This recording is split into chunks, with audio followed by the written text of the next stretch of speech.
sam bio kad sam vidio i čuo da su civili nastradali, djeca naročito. Pozorno sam slušao jutros svjedočanstva u ovoj dvorani i bilo je doista teško to slušati, sa puno suosjećanjem i sa sućuti. Sućut, mislim da je to sada važna riječ. A opet s druge strane moram priznat, evo ja isto dolazim iz kraja gdje je bio rat ovdje prije 25 godina, 30 skoro. I mislim da je važno, neovisno koliko je taj rat težak, pogotovo kad je agresija neposredna, barem iz naše vjerske perspektive ne smijemo zaboraviti ipak na nadu i na retoriku mira. I u ovoj situaciji konkretno je to teško zamisliti u Izraelu, ja to razumijem, ali mislim da uvijek treba sačuvati nadu u bolju budućnost. Sjetit ću se samo, ponovit ću riječi glavnog rabina Francuske, Haim Kosjar, koji je rekao da neovisno o kontranapadu Izrael mora voditi računa o budućnosti. I sigurno da bombe neće riješiti situaciju. Tako da evo, gledam tu situaciju iz širega konteksta. I ne bi bilo dobro, rečeno jutros više puta, da se palestinski narod poistovjeći sa Hamasom. To su ti amalgami, stereotipi koji se često puta nadovezuju u raznim kontekstima. Hamas, Palestinci, Arapi, muslimani, teroristi. I takav model imate u raznim kontekstima, imate u našem podneblju. Evo, velika je zadaća, ja mislim, u politici, možda i preko filozofa i preko vjerskih vođa da dajemo evo neku trunku nade u ovom kontekstu. Evo tako sam bolno doživio, ali opet volio bih da damo mjesta, ako smijem reći, da damo mjesta Bogu u toj priči također. Rabbi, what one religion community can do in a moment like this? Can you explain your question? Like what? What you can do? Do you have some action, or do you have some? Okay, so first of all, of course, we all very sorry and very scary, even about what's going on in Israel, and we pray God, and we hope that soon all this mess will be finished. I can tell you what we did. So we had a Friday night. We had around 250 people came to pray and celebrate the holiday. I think it is the biggest place in Croatia today, in Zagreb also, that celebrate the holidays, the last holidays, Jewish holidays. And the morning, Saturday morning, they all came to the synagogue and shared with us what's happening in Israel. So immediately what we did, we pray, first of all. We take the psalm and we share with everyone the books, and we pray God, first of all. Second of all, we inform the police that we ask to protect the community, because unfortunately, I'm sure that all other religious... Yeah, did you get it? I will tell you. I'm sure they all respect, and I'm sure they're in Zagreb, they all respect the Jewish life, and we have a very good relationship with other community, but unfortunately there are not good people. But unfortunately, we are, as our organization, still not official community, so we cannot have security normally. But police came and make some kind of control, and hopefully the government will understand that we will need. And this opportunity, I want to ask my colleagues from other religions that helping us to request the government that we will have police 24 hours, because especially at this moment, we need it very, very much.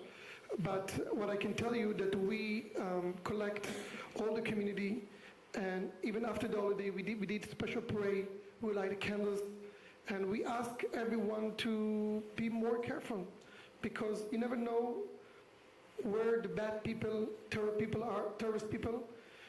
We've thought that in some country they not exist, but unfortunately they came. So we hope in Croatia, we pray God that no one here can do bad things, but we need to protect ourselves. So this is an opportunity. I'm asking everyone that has influence to influence the government to help us to get regular security in our community, because it's in this moment it's a bit urgent. A sad ja pokušao da jednu riječ koja je ovdje par puta izgovorena u diskusijama koji su se vodili od 9 sati jutros, spominjana je riječ tolerancija nekoliko puta. Pa sam htio da pitam i gospodina Kovača i gospodina Hasanovića nešto o tome, pozivajući se na jednu izjavu koju je u Sarajevu negdje krajem 90-ih dao Richard Goldstone, ako vam nije poznato to ime. On je bio prvi tužilac Haškog tribunala za bivšu Jugoslaviju i došao je krajem 90-ih u Sarajevo, održao jedno predavanje na Pravnom fakultetu i onda je nešto govorio o tim društvima, imajući u vidu društvo iz kojeg je on došao, to je Južnoafrička republika, ali mnogo više govorio o društvima, govoreći o Srbiji, o Bosni i Hercegovini, Hrvatskoj, rekavši, znate šta, mi za ovakva društva trebamo nešto više od tolerancije. Onda je upotrijebio jedan izraz, volio bi s vama da provjerim, znate šta kaže, tolerancija je zapravo samo jedan stepenik iznad mržnje. Za društvo u kojima mi živimo treba nešto malo više. Pa sam htio da provjerim, evo, gospodine Hasanović i gospodine Kovač, to čuveno pitanje tolerancije i treba li nam u stvari nešto malo više. Ja sam protiv tog izričaja. Tolerirati znači trpjeti nekoga. Ja želim s mojim bratom da u ljubavi živim. Da dijelim sa njim i zlo i dobro kao što dijelimo zrak i sve druge resurse, da dijelimo i taj zajednički kompletan život. Tolerirati znači da ja njega trpim, ja moram da živim pored njega u nekakvoj nuždi. Bože sačuvaj. U srcu vjernika ne može biti trun jedne mržnje ili da je nazovemo nekakve trpnje nekoga ili nečega. Moramo graditi, i ja sam ovdje inaugurirao jedan termin koji želim podijeliti s vama, nema suživota. I to je na tragu tolerancije. Ima zajednički život. I mi u Hrvatskoj probamo da gradimo povjerenje kojim ćemo jačati zajednički život, a on se odnosi kroz ljubav, kroz uvažavanje, poštivanje, posebno poštivanje različitosti, bilo koje, sada da ne nabrajam koje su to sve različitosti, svi mi to dobro znamo. U tom kontekstu slažem se potpuno sa gospodinom Goldstoneom koji je rekao da treba tražiti više. Šta je to više? Međusobna ljubav i poštovanje. Od onoga tolerancije. Gospodine Kovač.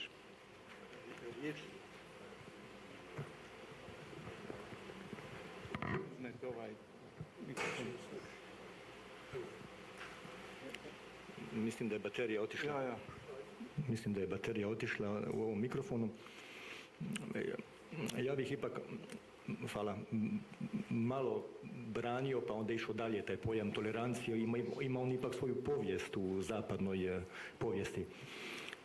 I nije taj pojam bez veze došao u 16. stoljeću, u 17. stoljeću u kontekstu posjetiteljstva, renesanse. Autori poput John Locke-a, Voltairea i mnogi drugi su pisali o toleranciji u ono doba kada je katolicizam bila jedna državna ideologija, vrlo netolerantna. Tako da ja bih razlikovao dvije vrste tolerancije, ona negativna i ona pozitivna. Ona negativna je, ovo što je Muftija rekao, etimološka, trpiti drugoga, podnositi drugoga, ali opet bolje je podnositi drugoga nego ga ne podnositi. Ta onda pozitivna tolerancija je ono koje treba razvijati. Međutim, u kontekstu vašega pitanja potpuno se slažem i studentima koji slušaju kod mene kolegij međureligijski dijalog, dajem jednu knjižicu za literaturu od jednoga teologa Denis Žira, Amerikanca, koja se zove Sa druge strane tolerancije, susret religija. Muftija je govorio o ljubavi. Ja mislim i za ljubav treba još prije toga evo tu dimenziju susreta i htjeti susret. Razvijati kulturu susreta, pa onda kulturu dijaloga, pa kulturu suživota ili života. Dakle, da, bolje tolerancija nego ne tolerancija, ali u našem kontekstu i u mnogim drugim kontekstima treba ići dalje od toga. Razvijati kulturu susreta i radovati se susretu s drugim. Ali zašto to nedostaje danas evo, u ovoj našoj regiji? Nekako kao da nedostaje, da nema te vrste o kojoj govorite. Uključujući čak i religijske Pa nije baš da nema, ima. Možda nema u mjeri koju bi trebalo da bude, ali ima.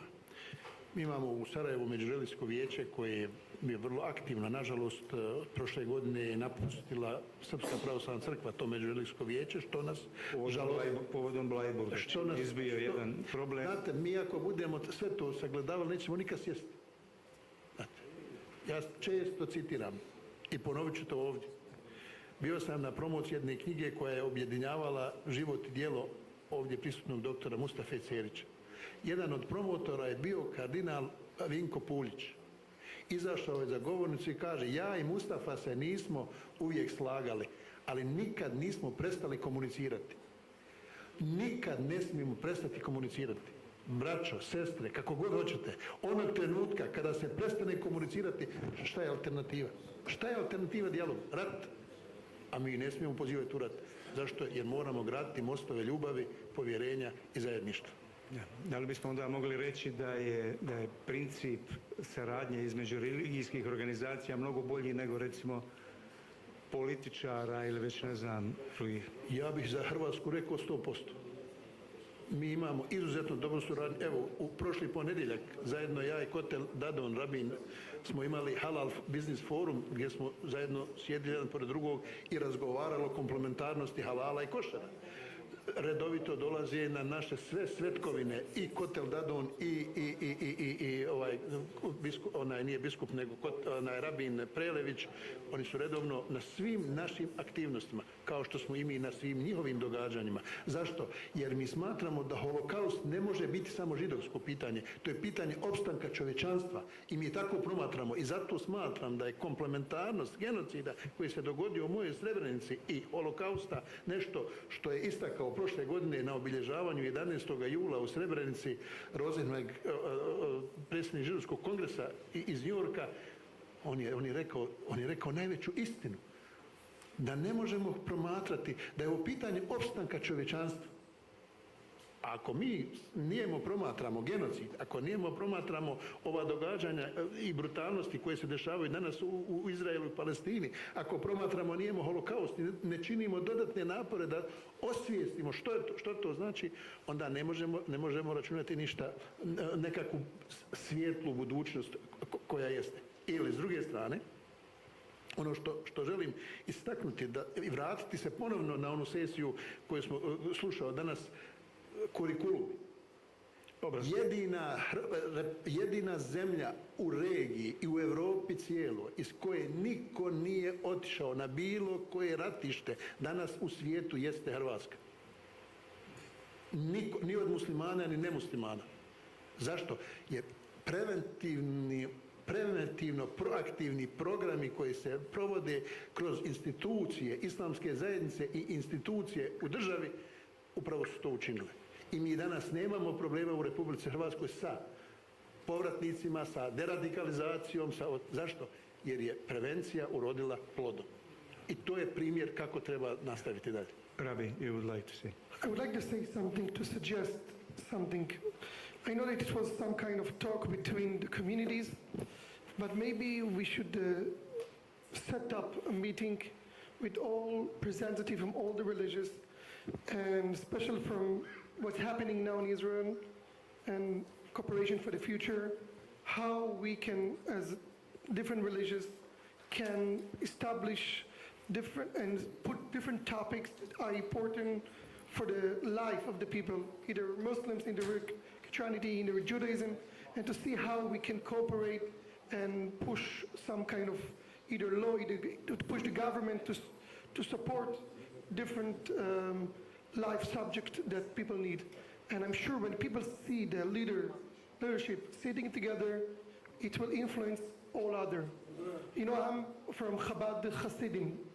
Our rabbi always told us that when the dark is coming, we should add light. When you add the light, the dark is moving out. Light means action, to do some good things. When people see the leadership, the leader people, for any religious, any community, sitting together, and can influence all the society. I'm ready to take action to establish that, and if you agree, we can definitely have a talk about different topics, and I'm sure it will make this world much better. You can make arrangement just after our discussion here and organize some meeting. But I would like to check one point with all three of you.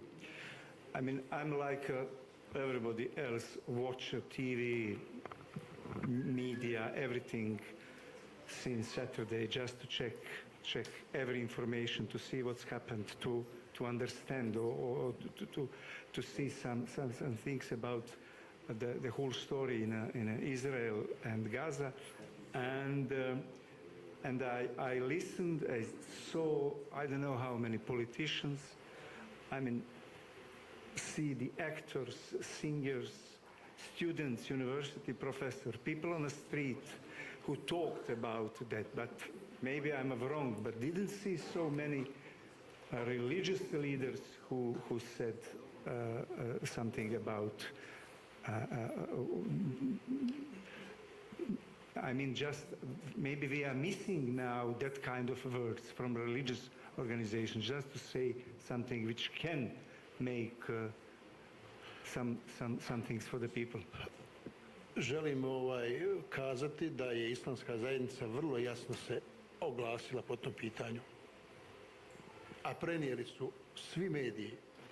Bosansko-hercegovički vrhovni poglavar dr. Husein Kavazović dao je vrlo jasno priopćenje, i to možda sat vremena, dva nakon što se to dogodilo, gdje je osudio takav brutalnost i pozvao upravo na ono što jeste i pozvao na dijalog. Molim vas, pročitajte to priopćenje. Ono je vrlo jasno, koncizno, artikulirano i pozvao je sve ljude dobre volje da se uključe u rješavanje toga problema. Islamska zajednica je vrlo jasno to artikulirala. Ja sam se osobno čuo jučer s Resulemom i komentirali smo sve ovo, i on je vrlo jasno u svom priopćenju istakao stav islamske zajednice na ovim prostorima. Ja, gospodine Kovač, jesam li ja nešto promašio ili je bilo? Pitanje vam je skroz na mjestu, ja bi ga i proširio povijesno, ali nemamo puno vremena. Papa Franjo, on je ipak religijski lider poznat, on odmah reagirao. Papa Franjo, čuli ste za Papu Franju, osudio i stalno osuđuje rat u Ukrajini, poziva na mir, tako je sad radio i za Izrael. Još se ništa nije reklo među religijskim liderima ovdje u regiji zajedničko. Ja mislim da su zaprepašteni. Možda čekaju još bolji trenutak. Ja nisam vjerski službenik, ja sam samo predavač na fakultetu i ja nemam utjecaja, iako ću kontaktirati, mislim, već večeras ili sutra biskupa Škvočevića, koji će vas dočekati sutra u Požegi i koji je predsjednik našega odbora za dijalog s muslimanima i židovima, da nešto pokrene. Ali zašto kažem da je to povijesno pitanje? Ja bih volio da se vjerski lideri u našoj regiji, evo, spomenuto je malo prije Međureligijsko vijeće u BiH, koji je sad dosta inertan već nekoliko godina.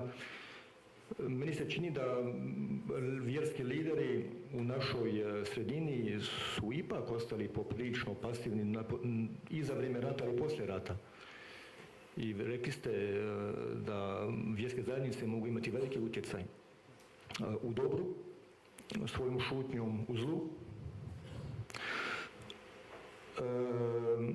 svojim namjernim ili nenamjernim dopuštanjem da ih političke stranke manipuliraju, ili pak da donesu jednu poruku nade.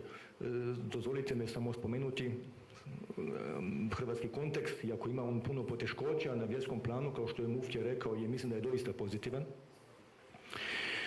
I bilo je od 2000. godine do 2009. jedno vijeće koje još uvijek postoji, zove se Vijeće visokih vjerskih poglavara, koje se sastalo 9 puta kroz svih godina, nekoliko puta godišnje isto, i iznijelo je svaki put neku zajedničku izjavu, 9 izjava ili završna izjava protiv terorizma, protiv nasilja, za zaštitu braka i obitelj, protiv fundamentalizma. Evo, bilo bi dobro da se ta taksa nastavi, ali u ovom kontekstu konkretno mislim da su trenutno zaprepašteni, ali takva izjava bi dobro, jako dobro došla, čini mi se. I would like to, call a panel, whole panel, if you would like to ask our distinguished guests any questions or to check something or to, if you anybody thinks that could be helpful.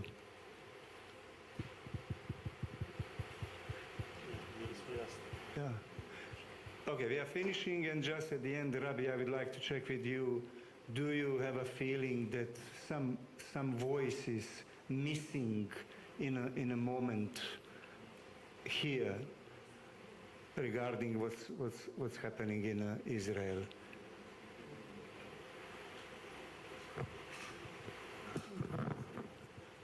I think that any good action that we will do will change the situation. Good deed that everyone will do. Any meetings that will be with religious, any good organization where people will have do it, this is what will change. The voice, I think the world understand that what's happening in Israel now, what Hamas did, this is terrible. It's like Daesh is like the bad organization that can exist ever in the world. I think the world make this change, but now I think we should add more good in this world. Good action, to good organization, helping other. This will change and will do helping this situation. Thank you, all of you. We are finishing.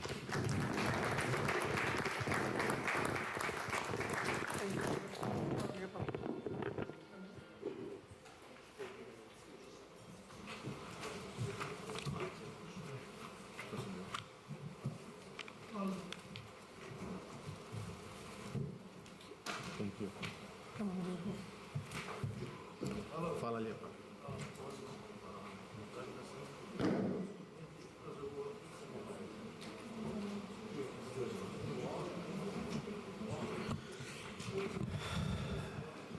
So yeah, I promised that this was going to be an interesting panel, and it was by default one of the most intriguing, let's say, of the whole conference. Before moving to our last panel of the day, it's a long day, and I really appreciate that you have still been hanging around throughout the day with all our panels and speakers. I promised you, or I mentioned in the morning that it might be, we might have the opportunity of having a special guest from Israel. Why this guest is special? Because she was in the place where the attacks happened last Saturday. And not only she was there, but she was also a victim of she and her family were victims of these brutal attacks by the Hamas terrorists. I'm not going to say a lot about her. Her name is Adele.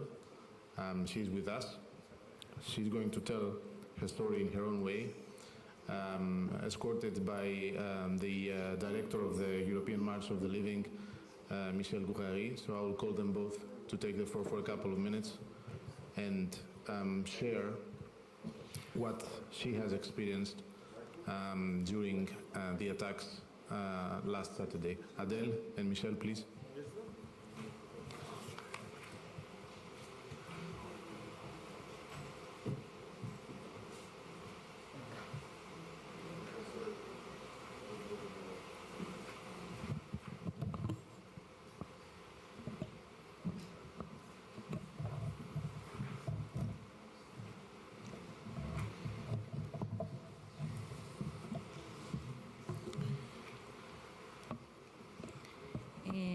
אחר הצהריים טובים לכולם.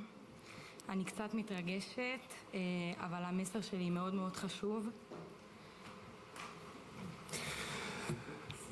Good afternoon. My name is Adele. I feel more comfortable to speak with you in Hebrew because I would like to pass my message. It's a very important message. האמת שחשבתי שיש לי סיפור גדול וטרגי מאוד, אבל עכשיו לצערי אני כבר בכלל לא מיוחדת. אחרי שהשבוע נרצחו בישראל משפחות שלמות בסיפורים שלא ידענו כמותם. I thought until now that my story, my personal story, is a tragic one, but know that so many families were butchered in Israel that things that we could never imagine that could happen, happened.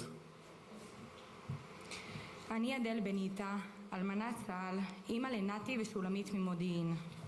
לפני 8 שנים, אני ומשפחתי עברנו פיגוע טרור בירושלים. My name is Adele Benita. I'm the mother of 2, Neti and Shulamit, from the city of Modi'in in Israel. 8 years ago, my family and myself, we faced a terror attack in Jerusalem. My husband was stabbed to death 40 times. חג סוכות, אוקטובר 2015, הלכנו משפחה מאושרת, אני ואהרון, הורים לנתי בן השנתיים ושולמית בת החצי שנה, שלא יודעים שבאותם רגעים החיים שלנו עומדים להשתנות ולתמיד. 8 years ago, during the same Jewish holiday of Sukkot, we were walking in the street of Jerusalem, my family, my kids and my husband, and we could imagine that our life will change forever. הלכנו בירושלים, שפתאום משום מקום קפץ עלינו מחבל. בעלי אהרון קיבל 40 דקירות, תוך כדי שהוא מנסה להגן עלינו כמשפחה, ונרצח על ידי מחבל חיית אדם. When we were walking, a terrorist attacked and stabbed my husband 40 times when he was trying to defend his family, to defend us. גם אני נדקרתי, ואני עומדת פה לפניכם עם 17 דקירות על גופי. אני נס ושרדתי כדי לספר. Myself, I was stabbed 17 times, and I'm here standing before you. It's a miracle, a medical miracle that I'm able to stand here. הייתי על סף מוות, ובני הקטן בן השנתיים קיבל כדור ברגלו.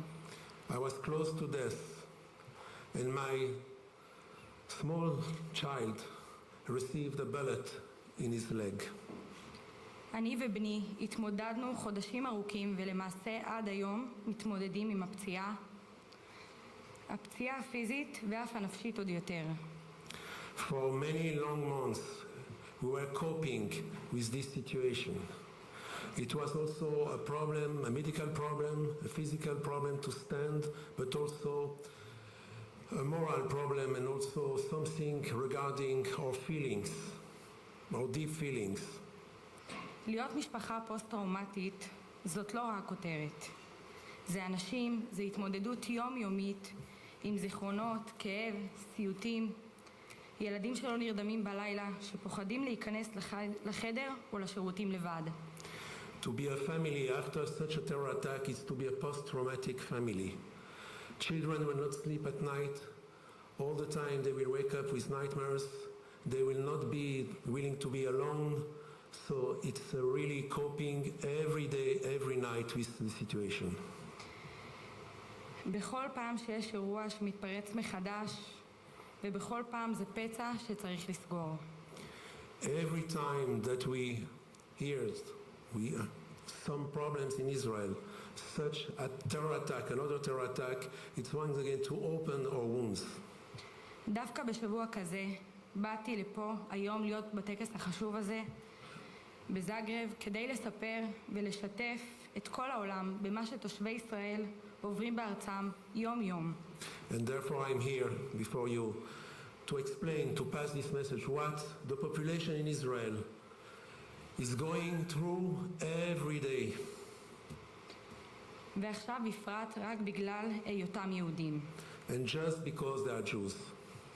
אני, שראיתי במו עיניי את הרעל והשנאה שיש למחבל, למשפחה שלמה, לילדים קטנים, לא הבנתי למה ואיך בן אדם יכול לעשות דבר כזה, אם בכלל אפשר לקרוא לו אדם.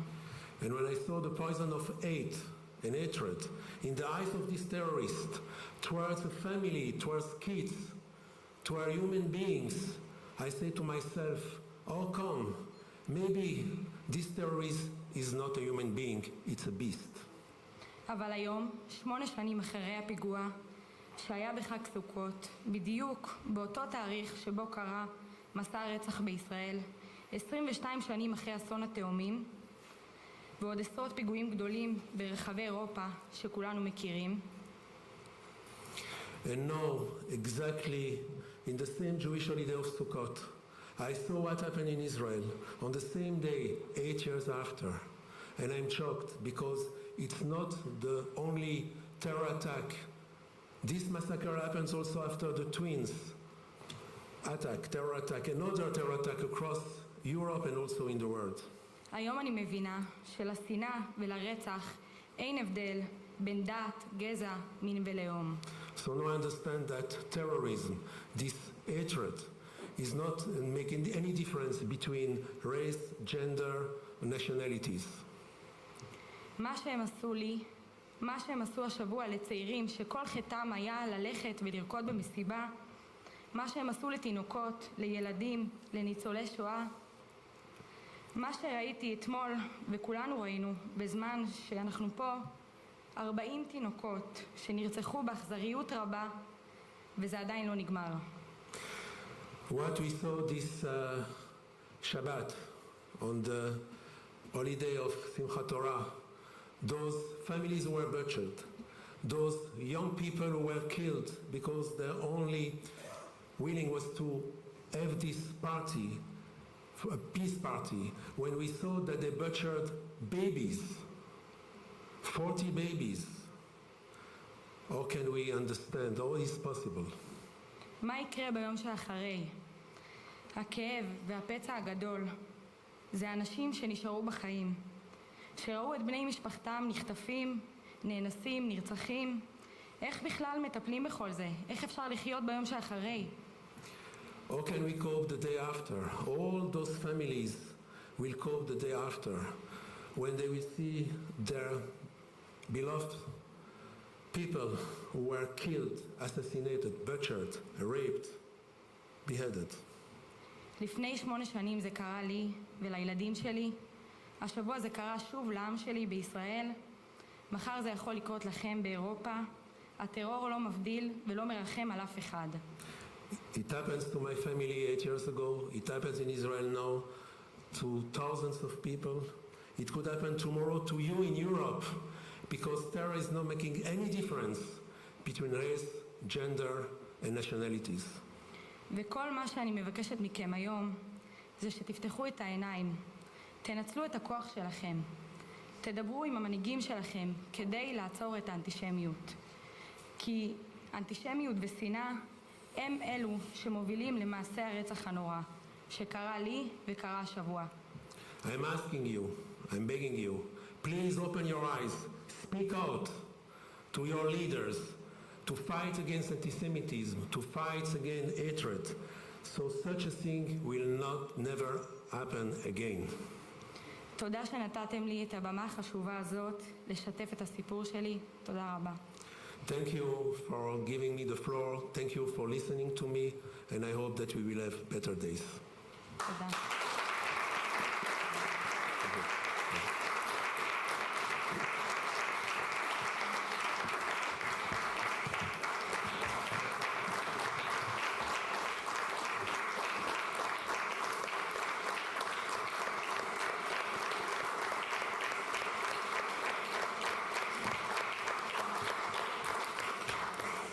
Thank you, Adele. She came from Israel. I also came this night from Israel.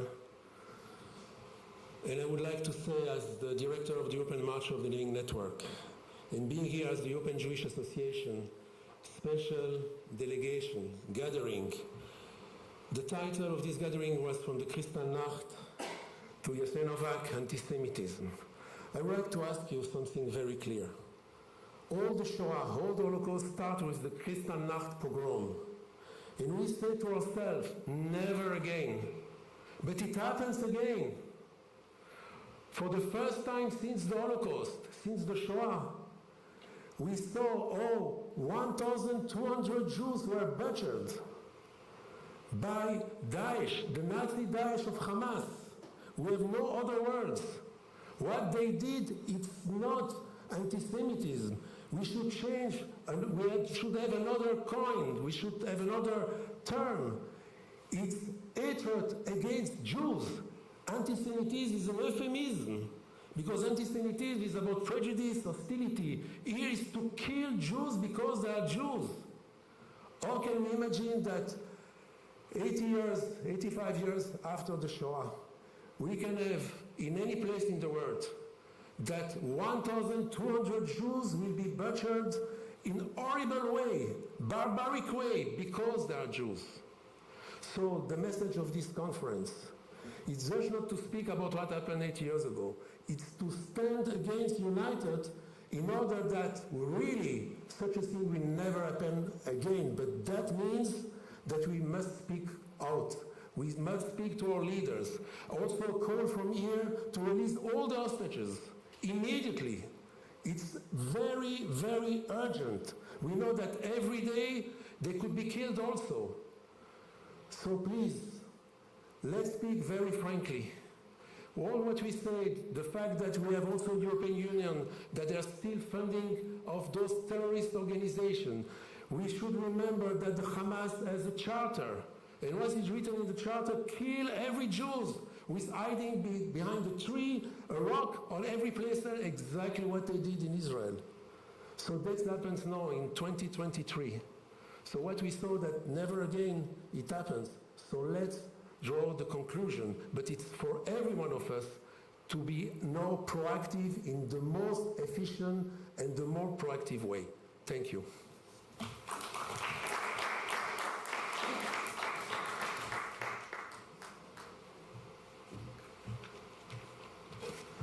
Thanks, Michel. I mean, I don't need to add anything absolutely on this. The only thing that is, it's a call from both Adele and from Michel that it's equally addressed to both Jews and not Jews. So it is absolutely our duty, those of us who are not Jews, to support and speak out, as Adele and Michel pointed out. Last panel of the day, it's the media panel, so feel free, dear former colleagues, to speak about this issue as well. I would like to call on the floor for very important media personalities of the region, Mr. Marian Jurleka, Mr. Saso Damovsky, Mrs. Samra Luchkin, and Mrs. Rinka Vrabec-Moises. And the panel will be moderated by my friend and former president of the Croatian Journalists Association, Sasa Lekovic. The floor is yours.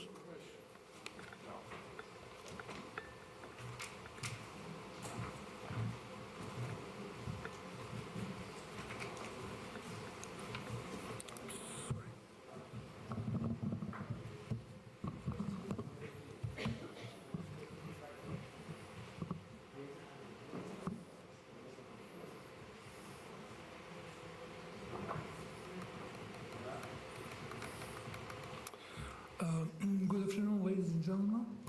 I welcome especially to those who came from other countries here in Zagreb, in Croatia. Thanks to all of you to be patient, actually till the end of the conference, till the last closing panel, closing session. And I would say even not just patient, but persistent, because it wasn't easy to be all day long here in this conference room, even if the conference is actually lasting just one day. Taking into consideration that all panelists are from the region, and they actually understand each other mostly or absolutely. And we are in Croatian European Union, and Croatian languages is one of official EU languages. I will take opportunity to speak in Croatian, and every of the panelists, each of them are actually, they can choose. First of all, I would like to say some opening sentences. Dakle, prije svega želim vas pozdraviti ne samo u svoje ime, nego u ime medijske organizacije Jugoistočne Europe sa sjedištem u Beču, koja je među podupirateljima ove konferencije. Također želim iskazati sućut svim Izraelcima, a posebno obiteljima svih nevinih žrtava koje su ubijene u divljačkom terorističkom napadu Hamasa, kao i obiteljima onih koji su stradali u eskalaciji nasilja potaknutoj tim terorističkim činom i nastavkom tog terorističkog čina, dakle obiteljima svih nevinih civilnih žrtava i među Izraelcima i među Palestincima. Prvotna ideja bila je da ovaj panel, kako mu i naziv govori, bude klasičan panel ispunjen informacijama i raspravama na temu izvještavanja o antisemitizmu i antisionizmu u regiji, i svakako ćemo o tome govoriti. Ali pripremajući se s panelistima da bismo što je moguće efikasnije potrošili naših 45 minuta, pokazalo se da u medijima u našim državama, barem u onima koji se smatraju mainstreamom, antisemitistički diskurs nije zabilježen u značajnoj mjeri, iako je i jedan primjer takvog diskursa previše. I teško je reći zapravo što je velika mjera, značajna mjera ili ne, realno.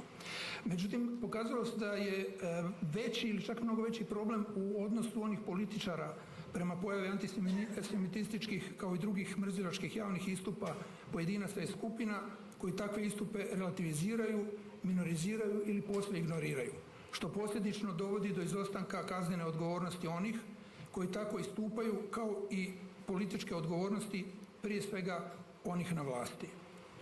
O konkretnim slučajevima i eventualnim trendovima u njihovim zemljama govorit će svaki od panelista ponaosob, no mislim da je ono što čini naš današnji zadatak posebno važnim i osjetljivim su medijski odjeci tragedije koja se dešava nakon terorističkog napada Hamasa sa svim svojim posljedicama koje će dugoročno promijeniti geopolitičku stvarnost i na lokalnoj i na svjetskoj razini.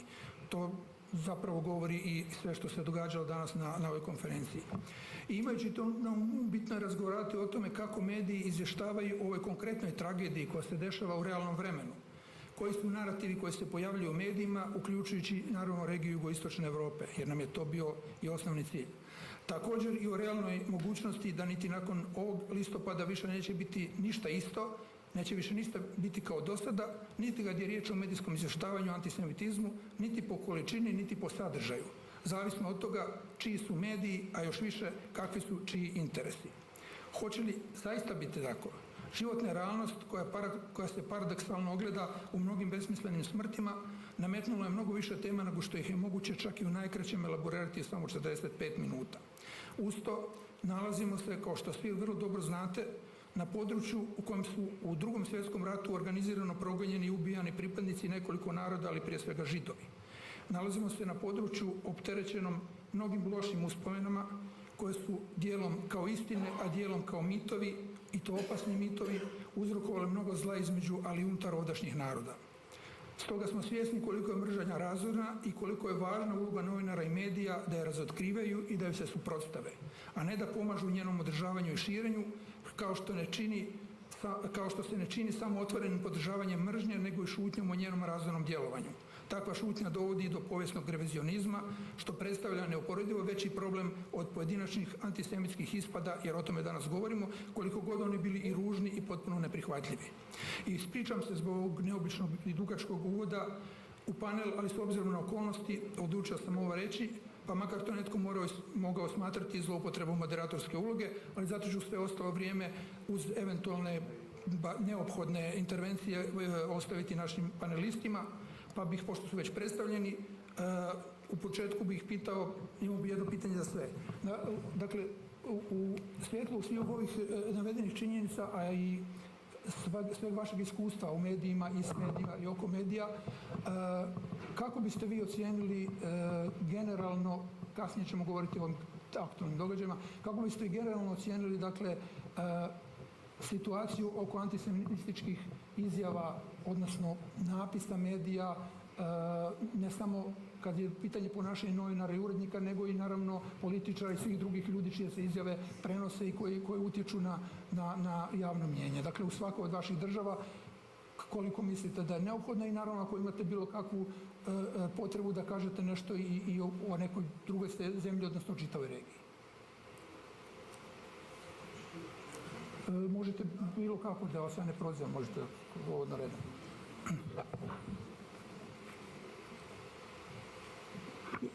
Ja se nadam da radi mikrofon. Znači, kada govorimo o antisemitizmu u Bosni i Hercegovini, u ukupnom prostoru i nekom narativu antisemitističkom u Bosni i Hercegovini, mogu reći da i prema nekim istraživanjima, premda ih je malo, ali ipak smo uspjeli upratiti neke kao što je bilo Dirija i tako dalje, da ti narativi nisu u toj mjeri zastupljeni u uredničkim sadržajima u medijima. Znači, one se više nalaze u komentarima na digitalnim, odnosno društvenim mrežama ili digitalnim medijima, ali u samim uredničkim sadržajima taj problem antisemitizma, u stvari pitanje antisemitizma nije uopće bilo problematizirano u toj mjeri. Samim tim, zahvaljujući takvoj medijskoj ulozi i pristupu, znači, izostao je taj nivo i edukacije javnosti o antisemitizmu, o tome što on znači, o konotaciji, o performansama, o tome u kojoj mjeri, recimo, aktualni govor, jezik mržnje sadrži neke antisemitističke elemente. Znači, imamo jedan prostor koji je, zahvaljujući aktualnoj etnonacionalnoj retorici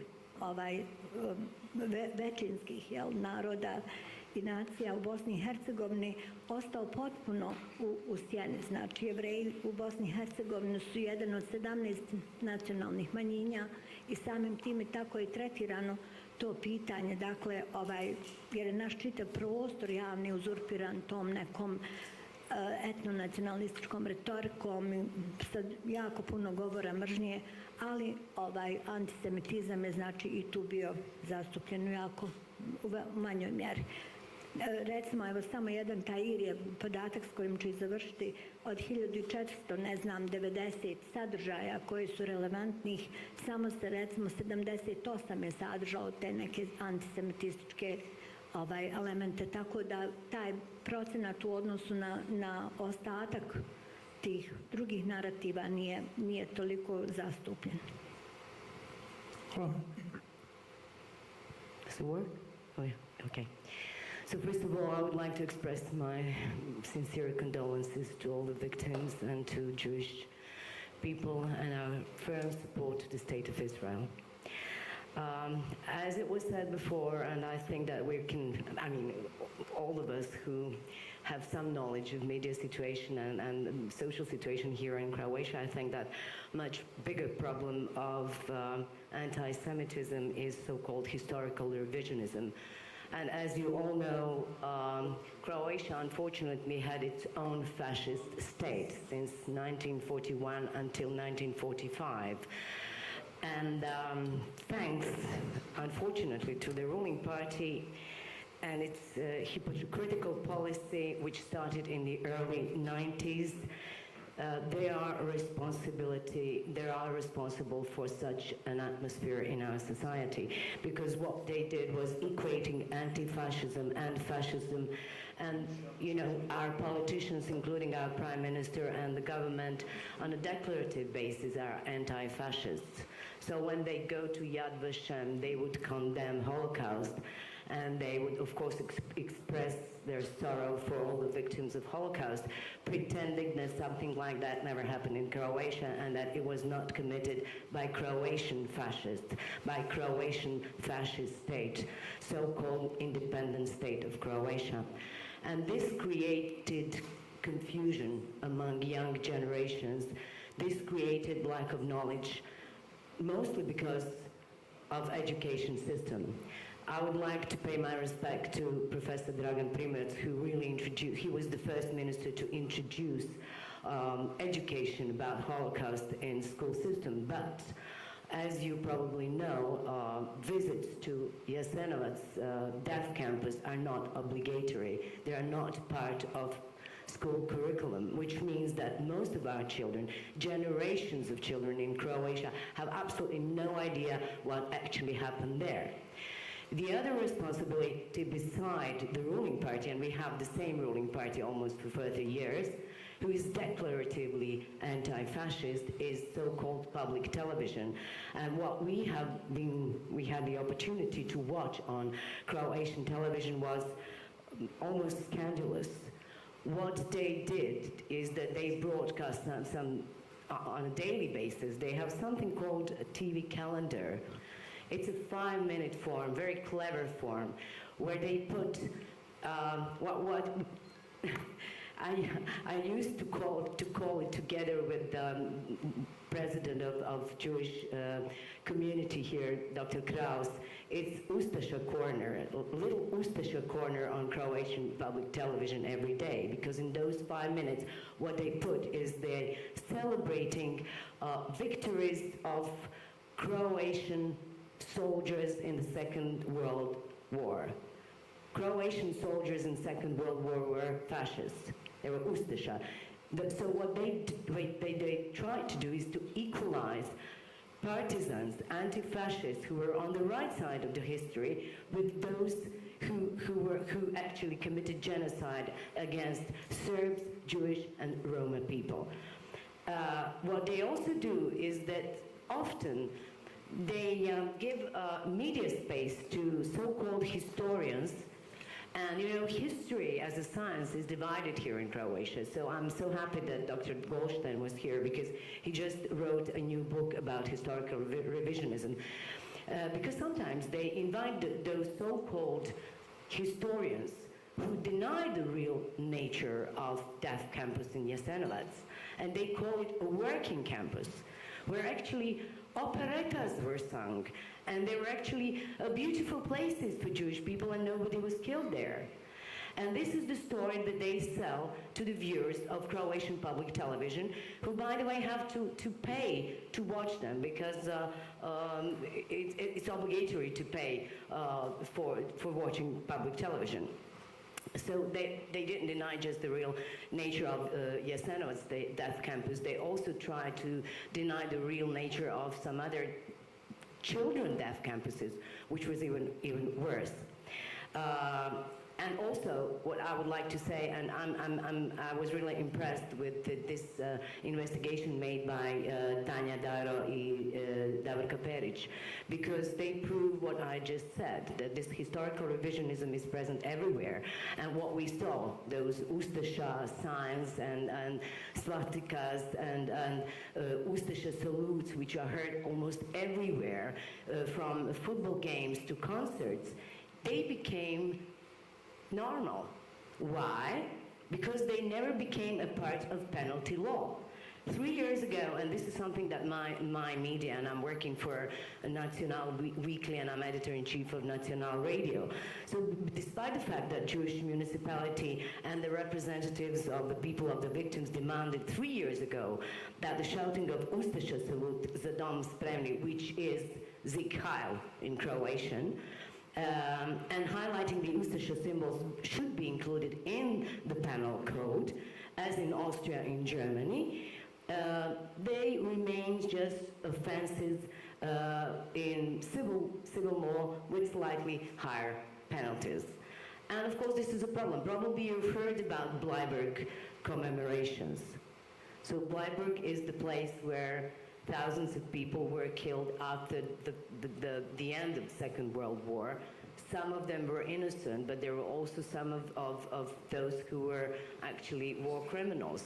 And every time when they report about commemorations in Jasenovac, the next minute you will see a report about Bleiburg and about what happened at Bleiburg, which is a very complicated story. And yes, there were innocent people who were killed there, but yes, there were many war criminals, Ustasha, Chetniks, and other war criminals and fascists who were trying to escape from partisans. So they were trying to, make it to present those stories equal. And just one more thing about education, and then I'll give the floor to my colleagues. Although Minister Primorac introduced learning about Holocaust into the educational system, generations of children had not read Anna Frank because it was excluded from obligatory school literature. So this is what's actually happening in Croatia. A very hypocritical situation, especially when we are talking about our own history, and when you have, for example, the Speaker of the Parliament, who is always present at commemorations for the killed Croatian soldiers, on one hand, at the same time visiting Jasenovac, then there is no wonder that generations of young people here in Croatia don't know what to think about Holocaust. And so because they don't know, there is a great danger that history will happen again. Thank you very much. So now you go with two Croatians in a row. As we were preparing the panel, we had a discussion how to approach the topic because it's media reporting, and I was exchanging mails with Sasha and trying to figure out how we approach this topic. I initially said that based on what the fixed headline is, media reporting, is that we don't have much to quarrel about, because media is actually, when anti-Semitism and anti-Zionism is the topic, is, how to say that, not really neutral, but we don't have that much incidence in the media regarding reporting on these two topics. And then I was thinking about, what is the larger picture, and why are some things that Zelinka was talking about are slipping between the cracks.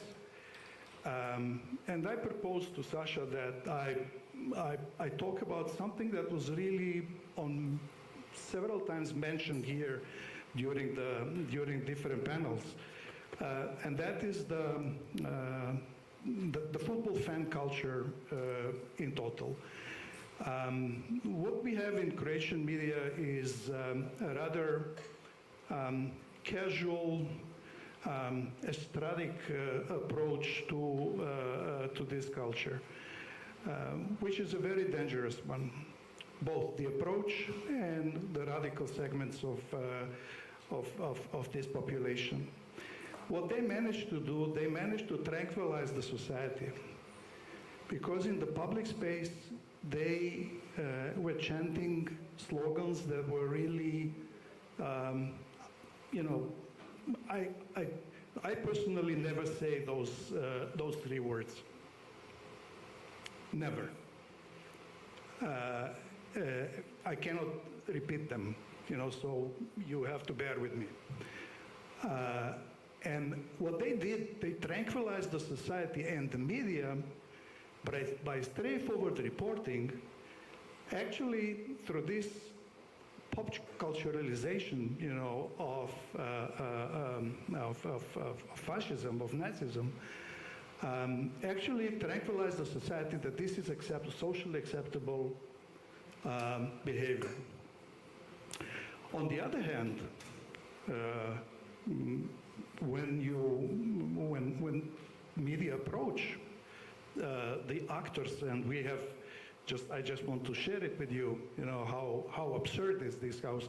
It becomes even anecdotal, There was an incident on the last football match in Rijeka that had our national team, and the guy was there with the Ustasha flag.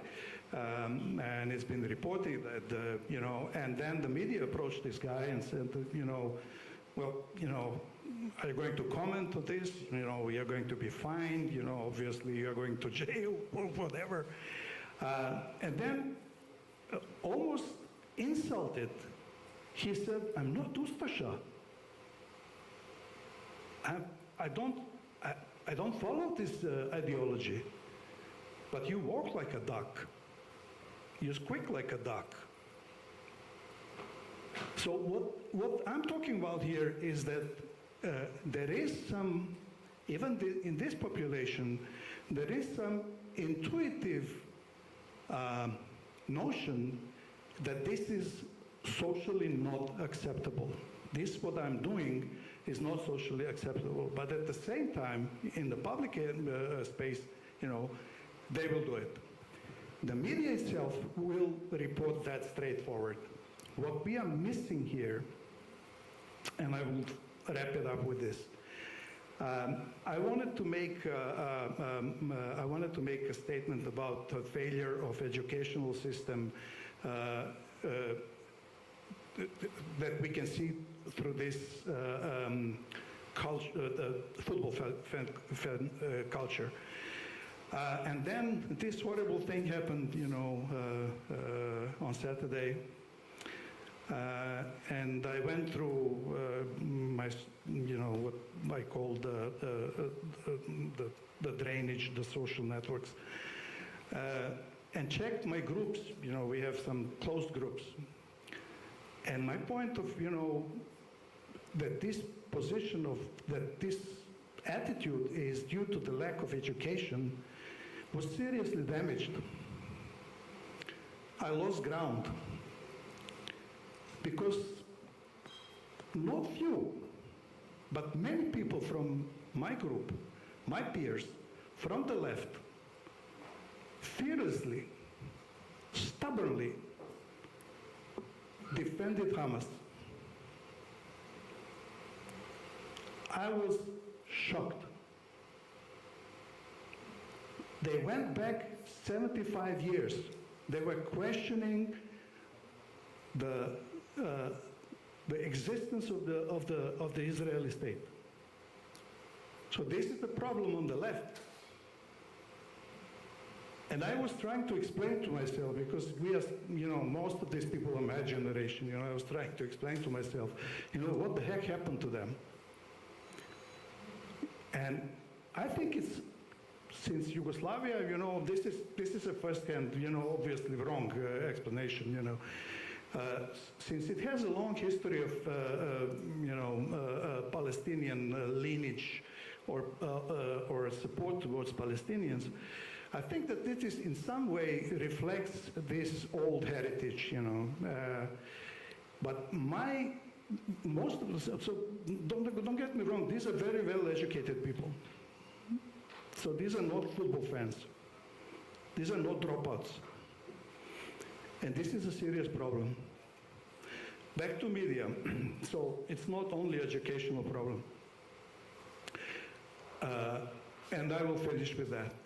I think that given the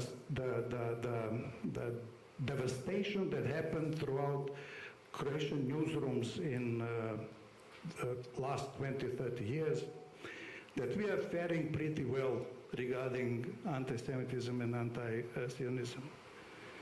That obviously that some triggers are, embedded there and that they control it.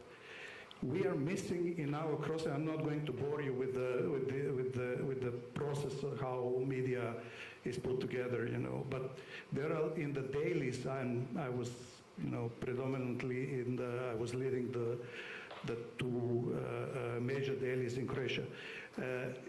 What we are missing layers of editors, fact checkers. You know, everything can go. You know, so since everything is. Most of things are relying on incidents. I would say that, you know, we're doing pretty well because, you know, we don't have many checkups in the dailies in between the writers and the final product. So we just got lucky. So. If you want to. Thank you. How we report? The question was how we report. I will mention a few examples of what was going on in Macedonia in the last 6-7 years, and the frustration which we are dealing as a journalist with behavior of the wider society, not only in Macedonia but especially European Union. Macedonia, Bulgaria is the hot topic right now in the last few years, again, unfortunately. And we cover, for example, stories about opening the cultural clubs for Bulgarian in Ohrid and in Bitola. It was happening this year. Both events in different time frame. Both events really provoke a lot of huge reaction of the public opinion, of the journalists, of the experts, of the ordinary people, because not because it's a cultural club of Bulgarians in Macedonia, because of the names, how they were titled. The one in Bitola was titled Cultural Club Vancho Mikhailov. And the other one in Ohrid was titled Cultural Club of Bulgarians of Tsar Boris III, King Boris III. Both of them are very famous persons, famous from Bulgarian history as fascist collaborators. And of course, it's provoked the Macedonians because Macedonia is really based on anti-fascist movement from the very beginning, and the reaction was really even there were demonstrations, there were some crash the cultural club and everything, and of course from the other side, from Bulgarian side, it was reported as hooligans from Macedonia, what they are doing against the existing of Bulgarians in Macedonia, not against the fascists. It was provoked also a lot of the reaction of the Jewish community was also very strong on that, but there was no reaction on the higher level, Brussels, because Bulgaria is a member of the European Union. We are in the way of to become hopefully a member of the European Union in the negotiation. But always there is one question always raised by Bulgaria with condition veto. We should negotiate about the history. We should negotiate about that, and especially the history. So my thought is that by the pressure of the member of the European Union, we should cosmetic the history, especially in that period, in the Second World War. And what is the result of that? After 7 years, European Commission for Human Rights and Intolerance, they publish a report about what is going on in Macedonia. And all these things which I'm mentioning right now, they put it in the category hate speech. We were raised as a journalist, as a community, as a Jewish community from Macedonia. We raised our voice against that, and from Brussels they send us a message that there is a hate speech. There is a lot of such examples. The film, I don't know how you are aware about the film Third Half from our Macedonian director Tarko Mitrevski. The same reaction was from Bulgarian. They actually succeeded. Bulgaria, Sofia succeeded to forbid that film. Minister of Foreign Affairs asked our government to stop that film, not to publish it anymore. It was never published, of course, in Bulgaria, unfortunately, because the main issue on that film was I was talking about previous about sending 11,250 Jewish from Skopje to Treblinka, organized by the Bulgarian regime from that period, because Macedonia was occupied in that period by Bulgarians. I can just imagine what will happen in November this year, because it is already translated the book of Leah Cohen. She was Bulgarian ambassador in Brussels from 1993 to 1996, and her book is about the Holocaust during the Kingdom of the Bulgaria, during the Second World War, during the Kingdom of the Bulgaria. There are a lot of interesting facts about what was going on in that period, concerning Macedonia, concerning Thracia, concerning Roma people, concerning Jewish people. It was a regime defined by the laws, in law about the clean nation, and that was the behavior of that regime in that period. And now we should, according to the European Union, because we start the negotiation, we should have good relations with our neighbors. We should make some cosmetic in our history because of that condition, veto or not. Thank you. Hvala. Ti si ga hoćeš nešto? Well, I just wanted to add something, because I've got I would like to go back to Croatian media and the way they report and this historical revisionism, because I would like to say that besides Croatian so-called public television, there is also a problem with a network of local televisions which are quite influential and which were never, although Croatia is a member of the European Union, denied their license. Although their daily salute with their viewers is the Dom Spremi, is Zig Heil. When they phone in, they say Zig Heil, and nobody punishes them. Nobody's even dreaming about taking away their license. This is one thing. And one other thing, which Jorgos did not mention, while we had this horrible football hooliganism tragedy in Athens, all those hooligans who went to fight with your hooligans there are neo-Nazis. And they had those symbols. So they all belong to the same culture that Marian just mentioned. I just wanted to say that I know that they're in your prisons. I'm sure that they're not all guilty for this horrible murder, but most of them wore those neo-Nazi symbols on them. Hvala se na doprinosu. Mislim, u svakom slučaju mi se čini da je sve ono što smo sada čuli na konkretnim primjerima potvrdilo onu tezu da to što nema nekog ogromnog broja antiseminističkih ispada novinara u medijima direktno, ne znači uopće da je situacija dobra.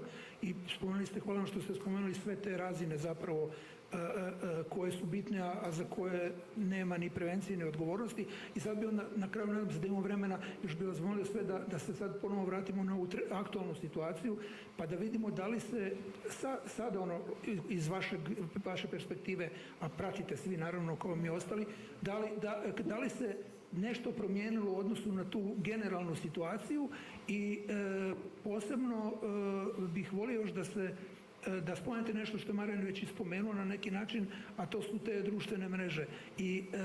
Međutim, nije samo stvar u tome, stvar je u tome da i mediji, praveći se grbavi, puštaju komentare koji su puno puta, evo sad u ovom slučaju i antiseministički i govor mržnje i apsolutno nedopustivi, tvrdeći da to njih nije briga, da su njihovi samo tekstovi. Mislim da je tu recimo jedan veliki problem sa medijima upravo u tom dijelu. I couldn't agree more. So we have two segments together. We have a segment in which a story is published, and then you have open for commenting, so everyone is welcome to post whatever he or she pleases. And then the editor or the publisher is exculpating, is saying, that's not us. That's not our stuff. Those are the idiots that, are usually there. It is your stuff. It is your stuff. It is related to what you have published. Yeah, but you're giving that idiot actually space to do so. Exactly. So the whole responsibility of whatever is related in the public area is with you. So because you have triggered, you have instigated the topic. Okay, that is one. So plus the comments. So either kill them, don't fool around that you are democratic and you will leave everyone to post whatever they want. But that is in my take. We are in the early stages of what is going to be a longer conflict. You wanted us to comment on the current situation. So based on my experience, we are entering, so initially we have this media functions like that, so we have this initial phase in which there will be a unanimous, more or less unanimous support, and condemnation of the of Hamas. So bear in mind what I have said, that day one, there is a significant group of people who are not nobodies, who are already there, and who already, and the day one, started to, as they say, put it in a larger context. Larger context meaning, everything started 75 years ago, okay? The media, there is something that is calling media fatigue. If you look at how media is covering the Ukrainian conflict, you will see that there is an upbeat, then it goes down, down, down, then there is some crash and it goes up again. But what worries me is that this media fatigue, that media will follow the conflict, they will follow whatever will be happening in Gaza, and I am sure that it won't be pleasant what is coming there. And media will then starting to take what we call the equidistance. And we will, in the media, that's how editors are working, that's the working title. They will start after 3, 4, 5, 7, 6 days, they will start to level the responsibilities, okay? And I will be very, very much interested to see how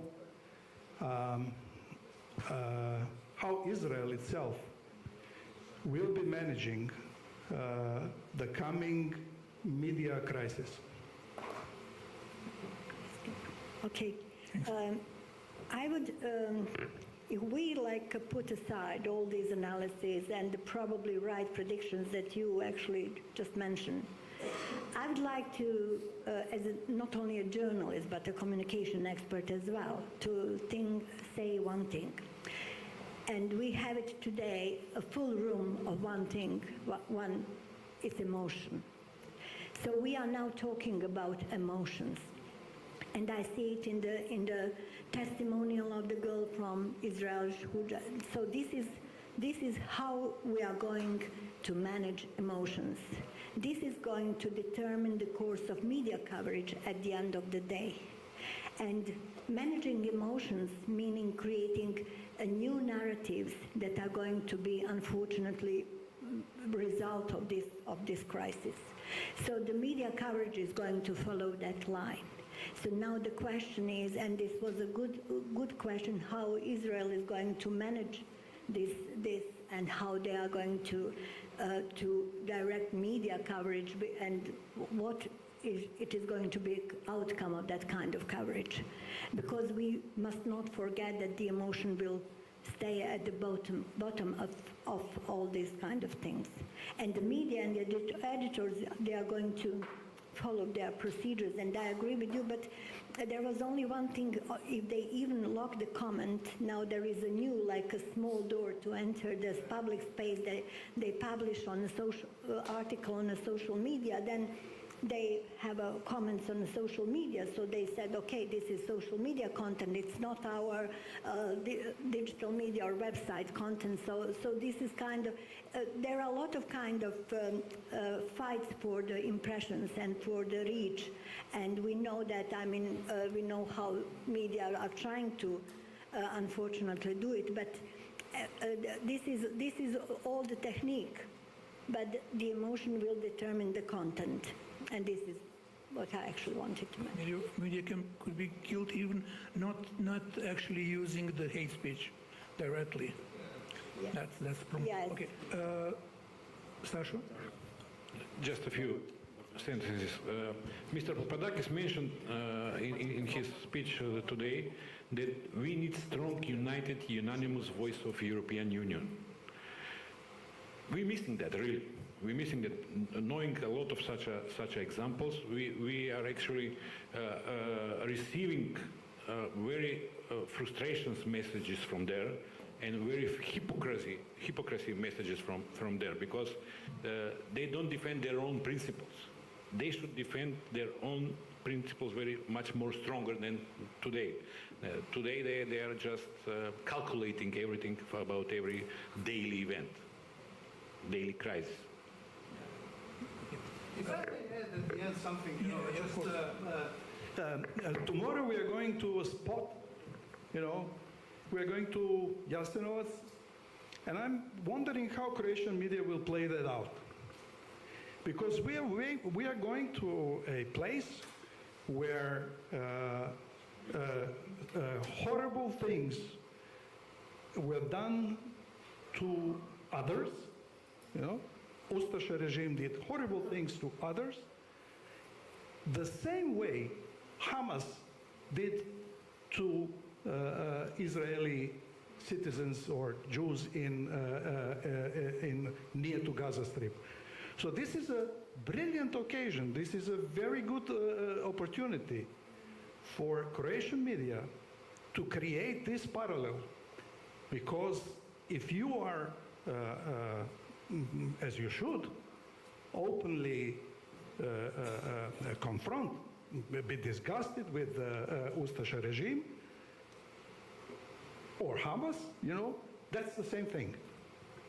That's the same thing. The message should be the same. So I wonder how they will cover that. Actually, how the Croatian media... Just put something at the end, and then I'll finish. All the greatest danger with the media, and this, I think that Samra knows a lot about it, is when media get bored with the war. Yeah. So this is just what's happening with the war in Ukraine, and unfortunately, This is what happened with war in Bosnia and in Croatia. So at a certain point, media get bored with the war. But I think that there is absolutely no doubt. Well, I'm talking about mainstream media. I'm not really. I'm an old generation. I'm not talking about hate speech on those networks. I'm talking about serious media. I don't think that any serious media in Croatia will change sides or question the real nature of Hamas or of any other terroristic organization, or who is victim and who is on the right side in this particular situation.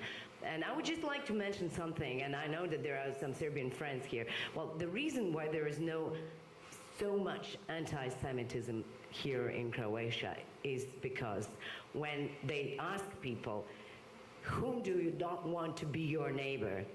Serbs are first. So Serbs, our racism, our nationalism is always against the Serbs because of the latest war. And to be honest, the Serbs, when talking about numbers, besides Jews and Roma, were the greatest victims of Jasenovac. So it's the Serbs. So Jews, because we actually expelled them from the country, we committed genocide against Jews. The community is so small here that there are no danger anymore for us. But Serbs still are, and they're our neighbors. So our nationalism, our hatred, and the way our media reports is problematic when it comes to Serbs, not to Jewish people. Luckily for Jewish people, but not luckily for Croats, because we are actually maintaining this nationalism in the wrong direction. And I'll finish with that. Thank you very much. Thank you. Joros, do you have any minute to maybe to get some questions from the public? Okay. No public, but the people who actually, yeah, they're not just public. Okay. 5 minutes or? Okay. Do you have any question or comment, please?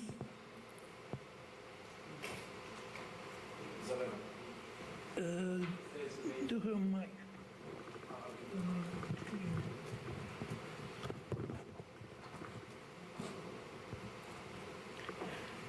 Thank you so much. Again, my name is Isabel Meirelles. I'm a Portuguese MP. And I would like to stress the communication by Zelensky in Ukrainian war. Is very effective. As you said, sometimes there is up and downs, but they are always in the media news. My question is that in Israel that doesn't happen. Sometimes the Prime Minister appears, the Foreign Affairs Minister appears, but the message is not so strong and passionate like Zelensky did. Even, of course, he was an actor previously, and perhaps it makes the difference. He even doesn't appear in public with a suit. He does with a T-shirt because he's in war. So I think that Netanyahu and the people that are with him that should think in a more strong message, a more passionate and dramatic message to pass to the media. This is my humble opinion. Thank you very much. Thank you. Any other question? No?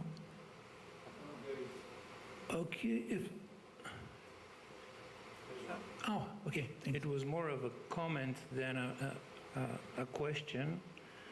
Ultimately, if it hasn't gone through media, there's no issue, right? If it comes on media, then it becomes news or a scandal. So the media is the message.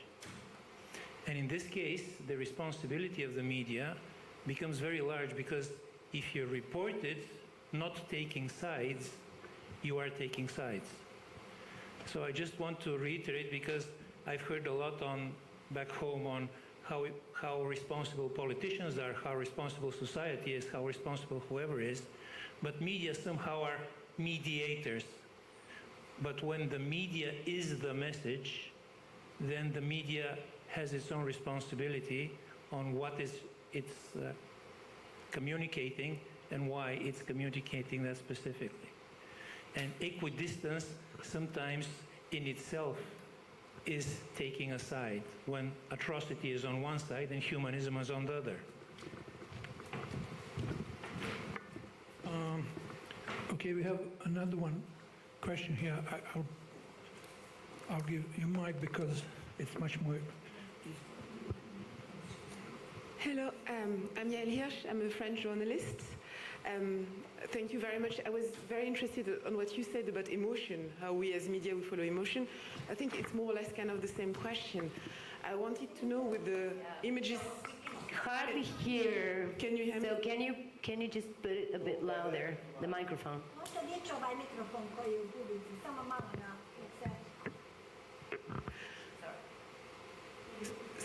So yes, but following the emotion, maybe in a very practical way, what do you do now at a time like that or at a time of war with all the atrocities circulating? What do you do to just check, choose, and take some space with what the images and convey some information?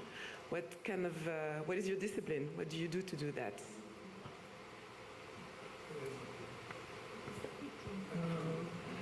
Okay, it's very just hard. in your practice, like nothing, theoretical, but what do you do to just put the image aside? So do you have a question pointed actually on anyone specifically, directly, or because it's very hard to understand. Yeah.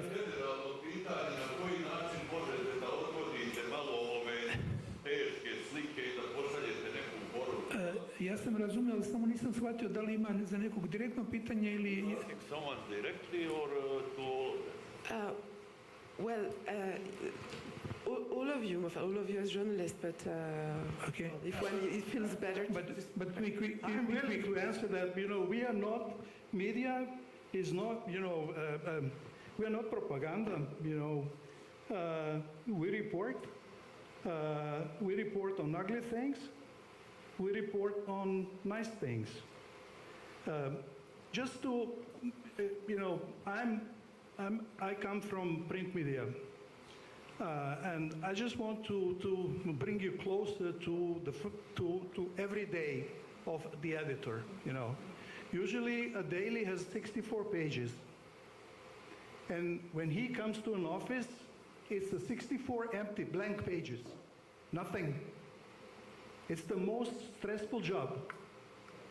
And can you imagine that we engage ourselves, in balancing nice stories with ugly stories? Who are we to arbiter, what is ugly, what is nice, what should we push as a I don't know, sub-story or whatever.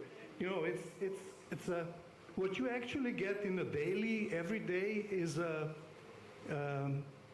what the editor-in-chief had as an idea what is important for a reader next day. What set of news has he to go through to be able to communicate in his immediate circle, to be a competent interlocutor, in daily dialogue. So this is a choice of a man, and he is biased. He has his own ideas of the world. He has his own values. Hopefully, he shares the values of most of his readers. But we cannot decide, what is the story of the day. It's just. May I add just something which is a comment for both of these comments? Media are not supposed to create events. They are supposed to report on events. And this is not about media, this is not up to media to say that this, to create it. It is just to report. So whether to delay something or not, it's not a it's media, it's more like a communications from the other side, how they reach media and how they report to media. For example, Prime Minister Netanyahu, his performance is a matter of his communication staff that is with him to teach him how to communicate. These messages do not to be stronger, and they need to be more focused, more repeated on a daily basis. So these kind of things, we should not mix the media role with the role of public relations, or with the role of media need to be rude about telling the truth. They need to take care just to tell the truth and to check all the facts. So this is, and everything else, creating another image is a matter of communication and public relations, if I'm, thank you. Thank you very much. No, okay. That's enough. Okay, thank you very much. Thanks to all panels. And thank to everyone who actually has any question or comment, and of course to the rest of the room also. Thank you to being with us. And I mean, the time is coming to stop, actually, to close the closing panel. Thank you very much.